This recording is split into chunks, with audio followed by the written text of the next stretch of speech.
We are going to put this basic idea of one-point perspective into a practice drawing. So we're going to flip this paper over and start with our horizon line, but this time we're going to slide it up more towards the top of our paper. On that horizon line, we're going to add our vanishing point. For practice, it's going to be in the center, but when you do your own drawing, you could move that vanishing point to the sides if you'd prefer. We're going to begin with two lines coming down to the bottom of our paper. When I draw these two lines, they are not close to the corners of my paper. They're in a little bit, but it's basically going to start to look like a triangle. We're going to make that triangle look like a road. So it's going back in space, getting smaller as it gets further away. We could put a few more details in, like the dotted line in the road. So if those dots are in the road, they're going to be tiny way off in the distance.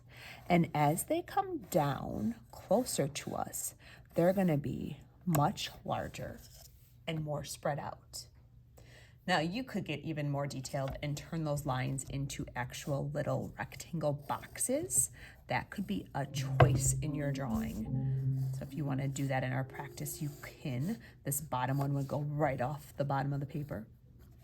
For this practice drawing, we're going to draw a building at the bottom or under a horizon line. So just for practice, let's put this box over on the left side of our paper.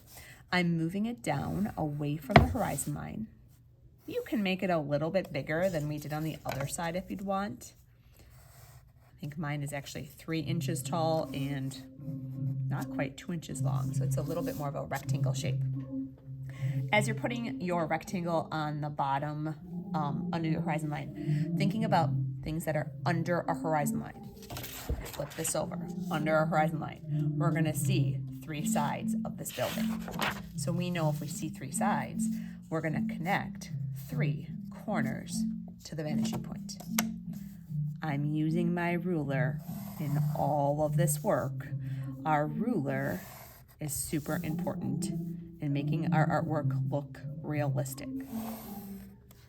All right, from there, I need to make this look like it's stopped. At this point, it almost looks like a row of buildings, like on the square in Monroe, where all these buildings are connected, but I just want one individual building. So I am gonna line my ruler up with the side of this box. I'm keeping it parallel. I'm gonna bring it towards the vanishing point. And then I know I need to have a right angle to make the top of it. So my ruler is staying straight. I am not tilting or turning it. I'm sliding it back parallel until I get that corner. At this point, I am going to erase these guidelines. Otherwise, it might get a little bit confusing. So in your actual project, you just have to have a building. Can you have more than one? Absolutely. This building at this point just has a flat roof, which some do. But if you want to take the roof and make it more of a triangle roof, we're going to go back and think about old school rectangle front and a triangle top.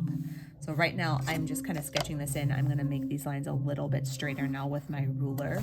I am putting a triangle roof in the front of my building right here. Now it almost looks like it's see-through, so I'm going to erase that line to show you. From here, the top edge of the triangle is going to connect to the vanishing point. I'm going to make a guideline going back. And then this is the one tricky line that kids struggle with. I need an edge of my roof in the back. It's going to be parallel with this edge of the triangle. So if you line your ruler up with that triangle and slide it back until you reach the edge of the house or building, that's going to be the roof line. So I would erase that guideline. I can erase kind of those inside lines in the roof. From here, you can add any shapes for doors, windows to the front of the building. If you want to use your ruler for this, you can. If you have more curved look you're thinking about, I'm adding just shapes to this front. You could erase where the square and the triangle meet as well. You could have other windows up here. Maybe I have a long one. 4th grade is working on American Gothic. Maybe it's more of the Gothic window. Anything to the front works for this. It's the side of the house that gets a little tricky. So if you want to add doors or windows to the edge of this house, the sides are going to be parallel with the sides of your house. So if my parallel line is right here, if I want to put a door on here, the side has to be parallel and this side has to be parallel, just like the edges of my house. The top and the bottom are going to the vanishing point. So I turn my ruler to the vanishing point, and this top edge of the door has to be going that way. The bottom edge is already going because it's touching the bottom of my house. All right, on your final project, you have to have a road, you have to have a building, and then next to that road, you have to have a sidewalk or telephone poles or rows of trees or a fence. So I'm going to show you that next to this road, I'm going to do a sidewalk on each side to show you how it goes fast. If you're going to do one side, you might as well do the other. I'm going to make a line that goes from the vanishing point down to the bottom of my paper. It's pretty close together. And I'm going to do the same thing on the other side. When sidewalks are made, they're made with lines between the square shapes to prevent cracking. So this is where it gets a little tricky. I am lining my ruler up with my horizon line. And those little lines on sidewalk have to be parallel to the horizon line. So I'm adding them both at the same time. Oftentimes when kids are doing this, their ruler starts doing this. So it's important. And for us, our rulers pretty much just touch side to side on our paper. That helps us too know that we're keeping them straight.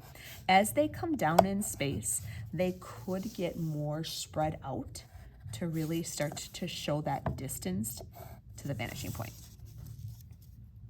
All right, the last thing I want to show you on this practice is telephone poles. So telephone poles and fences could be done the same way. I'm going to start with a line from my vanishing point that goes off the edge of the paper. This is going to be how tall my telephone poles are. So in the front, they're going to be much taller than in the back. The actual poles of the telephone are going to be vertical. So I make a line that goes from that diagonal I just made off the bottom of the paper. As I move back in space, I'm going to make my next one touching that line. This one I'm going to stop by the sidewalk. Might be a good spot for the bottom of the pole to be. As kids usually make these, their lines usually start to go timber, like they're falling. So if you're making these lines and something just doesn't quite look right, it's probably because those lines are not vertical. So I'm lining it up with that first pole, keeping my ruler parallel.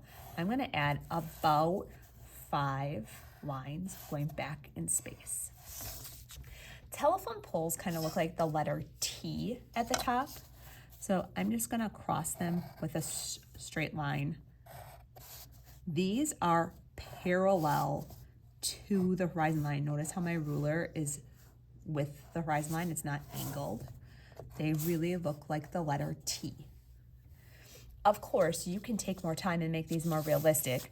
Real telephone poles might have a thickness to them, just like our road. And a real telephone pole with the wires, they're never straight. I like to curve them. So I make a curved line touching from the end of that T towards the front of my paper. And when I get here, it goes right off. And I could do that on the other side. A curved line. I would erase that straight guideline. On your final drawing, you have to have landscape. So that means, do you have water on the side? Does the water have some grass growing straight up and down, not turning to the side? So grass will go straight up and down. Do you have some trees? Maybe you have a little tree back here. Maybe as you get closer to the house, the trees are getting bigger, that one needs to be fixed because it's growing on the sidewalk. Maybe in the front we've got a tree so big that it goes right off the bottom of the paper. Maybe off in the distance we see mountains or a city or a big sunset. Maybe you have sidewalk from your house. Maybe your roof has shingles. Maybe you have a fence around your house. So all of these details, we will see some examples on the smartboard. My fence is very sketched in, not drawn very nicely. I'm not using a ruler. Maybe there's animals in there. You get to decide what is in your drawing.